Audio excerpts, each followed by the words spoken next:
I had never used a Ouija board until I was in my mid-20s. It was never something that interested me, but my friend George was very briefly talking to this girl who was into that sort of thing. Her name was Mandy. She was into exploring abandoned and allegedly haunted places. One day he invited me to go with them and her friend to this apparently haunted abandoned house about a half-hour drive away. He guaranteed me the friend was cute in order to entice me to go. I didn't have anything going on that night, so I said, why not? We would be doing this late at night. George picked me up first around 11 p.m., and then we drove to pick up the girls from this park. I had already met Mandy once, but not her friend. Her friend Carly had red hair, a nose ring, and sleeve on her right arm. Mandy had already been to this house before, and she said it was high in activity, a term I'd never heard till that point, but obviously could put together what she meant. I smiled a bit as she said it because I honestly laughed to myself. I don't believe in the paranormal myself, so I found it a little humorous. Mandy brought this big bag with her, so during the drive I asked what's inside. And then she goes and pulls out this box, a Ouija board box, and then she pulls out a candle. Then George said, "Oh, that's the surprise." Apparently her surprise to George was that we would be using a Ouija board in this abandoned house. I'm gonna be honest, that didn't sound super fun to me, but I was there for the adventure. Mandy directed George where to park when we got close. It was this really dark street with no streetlights, with an open field on one side and trees on the other. The house driveway was gated off, so we had to walk from there. We walked through some woods that led us to the backyard of the house.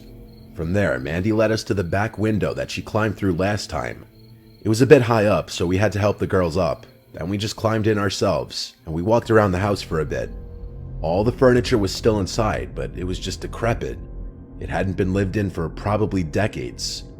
I don't scare easily, and I must admit, being in there at night was very eerie. It would probably be terrifying alone. It was dead silent besides our footsteps on the creaky floors. There were some old portraits of people hung on the wall. They looked like they were taken in the 50s, which made me wonder how old this house was and what was the story behind it. Most likely the couple living there died and there was no family left to claim the house.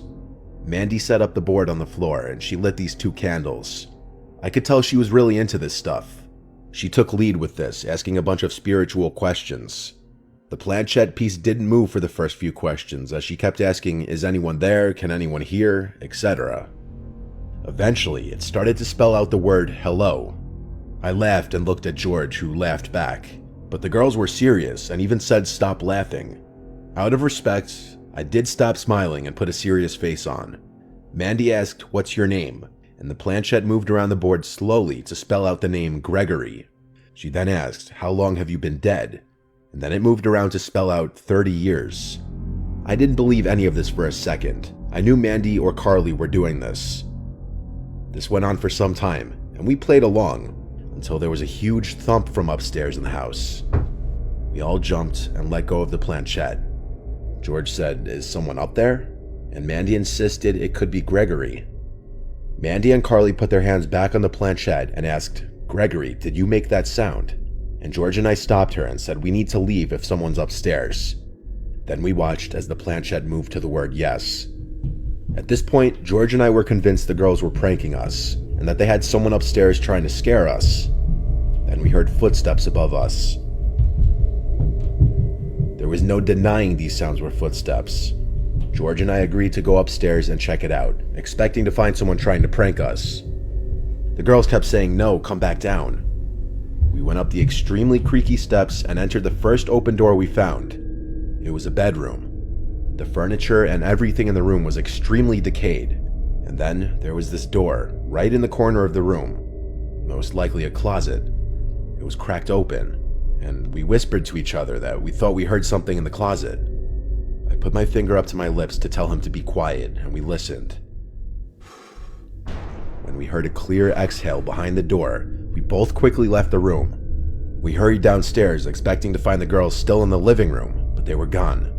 The candles, the Ouija board, everything. There was just darkness in the house now. We didn't even hear them sneak out.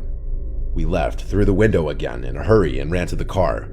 George tried calling Mandy's phone multiple times, but it went straight to voicemail every time. She blocked him.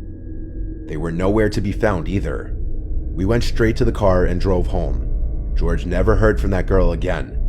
He only hung out with her 2 times. He didn't know where she lived or anything.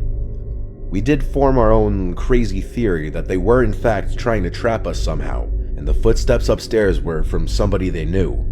It's also possible they never left the house, and that they were hiding somewhere inside. The more superstitious out there may believe that we did in fact speak to a spirit though, and something more supernatural was going on.